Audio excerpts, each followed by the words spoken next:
ನಮಸ್ಕಾರ. ವಿಶ್ವಂ ವಾಹಿನಿಯ ಪ್ರೇಕ್ಷಕರಿಗೆ ಸುಸ್ವಾಗತ.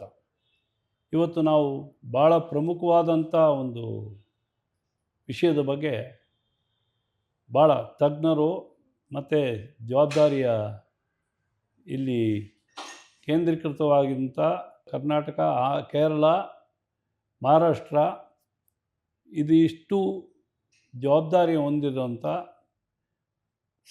ಬ್ರಜೇಂದ್ರ ಕುಮಾರ್ ಅವರು ನಮ್ಮ ಜೊತೆ ಇದ್ದಾರೆ. ಅವರಿಗೆ ಸ್ವಾಗತ sir.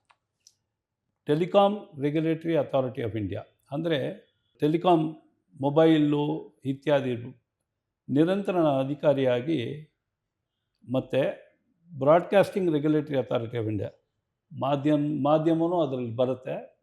Broadcasting regulatory authority of India ಇದೆರಡನ್ನೂ ಜವಾಬ್ದಾರಿ ಹೊಂದಿರುವಂಥ ನಿರಂತರ ಅಧಿಕಾರಿ ಈ ಭಾಗಕ್ಕೆ ಬ್ರಜೇಂದ್ರ ಕುಮಾರ್ ಅವರು ಜವಾಬ್ದಾರಿ ಇರ್ತಾರೆ. ಸೊ ಅದರ ಬಗ್ಗೆ ಒಂದು ಸಂಕ್ಷಿಪ್ತವಾದಂಥ telecom regulatory authority of India ಏನು ಕೆಲಸ ಮಾಡುತ್ತೆ, ಹೇಗೆ ಕೆಲಸ ಮಾಡುತ್ತೆ. ಈಗಾಗಲೇ ನಾವು ಪ್ರಾಂತದಲ್ಲಿ ಒಂದು 28 ಕಡೆ ನಾವು ಇನ್ಸ್ಟಿಟ್ಯೂಷನ್ಸಲ್ಲೆಲ್ಲ ಕಾರ್ಯಕ್ರಮಗಳು ಮಾಡಿದ್ದೀವಿ. ಅದು ಅಲ್ಲದೆ ಟೆಲಿಕಾಂ ರೆಗ್ಯುಲೇಟರಿ ಅಥಾರಿಟಿ ಆಫ್ ಇಂಡಿಯಾಯಿಂದನೇ ಇವರು ಕನ್ಸ್ಯೂಮರ್ ಔಟ್ರೀಚ್ ಪ್ರೋಗ್ರಾಮ್ ಅಂಥೇಳಿ ಪ್ರತಿಯೊಂದು ಕಡೆನೂ ಇವರು ತಮ್ಮ ಇದನ್ನು ಎಲ್ರಿಗೂ ಹೇಳ್ತಾ ಬರ್ತಾ ಇದ್ದಾರೆ. ಮತ್ತು ನಾವೇನು ಮೊಬೈಲ್ ಯೂಸ್ ಮಾಡ್ತಾಯಿದ್ದೀವಿ, ಟೆಲಿಕಾಂ ಸರ್ವಿಸ್ ಪ್ರೊವೈಡರ್ ಅಂದರೆ ಯಾರು ಲೈಸೆನ್ಸ್ ತೊಗೊಂಡಿರ್ತಾರೆ ಈ ಸರ್ಕಲ್ಗೆ, ಉದಾಹರಣೆಗೆ ಕರ್ನಾಟಕಕ್ಕೆ ತೊಗೊಂಡ್ರೆ Reliance Jio, Bharti telecom, BSNL, Vodafone Idea, ಇವರಿಷ್ಟು ಜನ ಈ ಕ್ಷೇತ್ರದಲ್ಲಿ ಅವರು ತಮ್ಮ ಜವಾಬ್ದಾರಿ ಲೈಸೆನ್ಸ್ ತೊಗೊಂಡಿರ್ತಾರೆ ಮತ್ತು ನಮಗೆಲ್ಲ ಸಬ್ಸ್ಕ್ರಿಪ್ಷನ್ ಕೊಟ್ಟಿರ್ತಾರೆ. ಇವುಗಳಲ್ಲೆಲ್ಲ ನಿರಂತರ ಅಧಿಕಾರಿಯಾಗಿ ಗಮನ ವಹಿಸಿ ಒಂದು ರೀತಿಯ ಅವ್ರಿಗೆ ಆಗುಹೋಗುಗಳ ಬಗ್ಗೆ ಅವ್ರನ್ನ ನಿಯಂತ್ರಿಸಲು ಈ ಕೆಲಸ ಮಾಡ್ತಾ ಬರ್ತಾರೆ. ಅಂದರೆ ಭಾಳ ಜವಾಬ್ದಾರಿ ಇದು. ನಾನು ಹೇಳಿದಾಗೆ ಭಾಳ ಹಳೇದಾಗಿ ನಿರಂತರ ಅಧಿಕಾರಿ. ಇದಾದಮೇಲೆ ಇತ್ತೀಚೆಗೆ ತಾನೇ real estate regulatory authority of India ಅಂತ ಬಂದಿದೆ. ಅಲ್ಲಿವರೆಗೂ ಎಲ್ಲೂ ಫುಡ್ ಸೇಫ್ಟಿ ಸ್ಟ್ಯಾಂಡರ್ಡ್ಸ್ ಇದೆ, ಬ್ಯೂರೋ ಆಫ್ ಇಂಡಿಯನ್ ಸ್ಟ್ಯಾಂಡರ್ಡ್ಸ್ ಇದೆ, ಲೀಗಲ್ ಮೆಟ್ರಾಲಜಿ ಇದೆ, ಡ್ರಗ್ ಕಂಟ್ರೋಲ್ ಡಿಪಾರ್ಟ್ಮೆಂಟ್ ಇದೆ.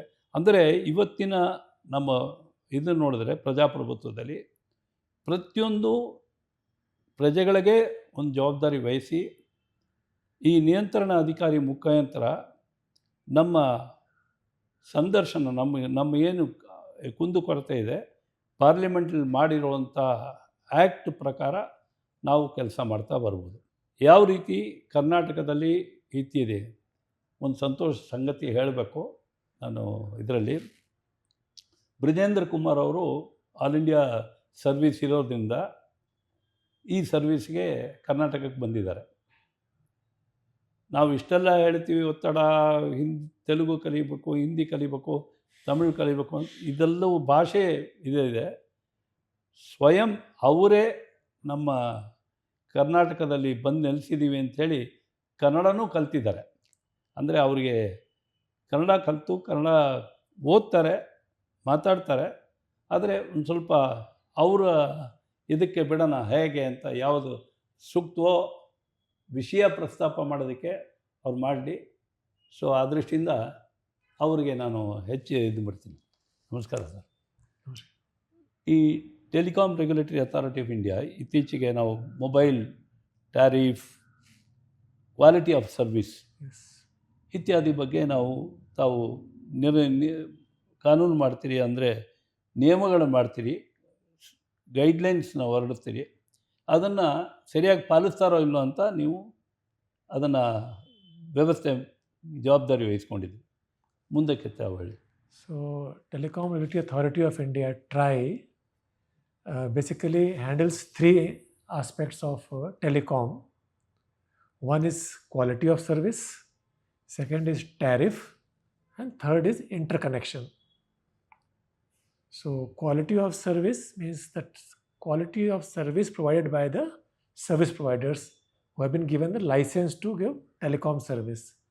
So whether that quality is maintained or not, what the people are getting, like we say, call drop happening, or they are not getting the required speed, download upload speed, and there are many other basic technical parameters which our team goes out in the field and does what we call drive test, and then we have to do an audit also of their systems to see whether what are the quality parameters they are meeting the benchmark or not. So those are the quality aspect which we look after, and once we do those checks, we ask them to correct also different areas. So that was about quality. Second is tariff. In tariff, there's a little bit different we have here than other sector. So here we do not decide, TRAI does not decide what should be the charges. But we say broad guidelines, how they should operate within those limits. What should be the conditions for the plan? Whatever plan they bring out, they should publish and give a copy to TRAI also. If we find anything, very thing which looks like a customer feels cheated or something, then we can intervene. But TRAI, we call it a light touch approach. So light touch regulation. So here we decide that the competition in the market will decide what is the best for customers. So as of now, we have got 3 private operators and 1 public sector operator in most of the circles in mobile. So with these 4 operators, we are having one of the best and one of the lowest rates in the world. This is because of competition, not because through our force. Because historically, if you see, whenever the government tries to enforce the rates, the quality comes down.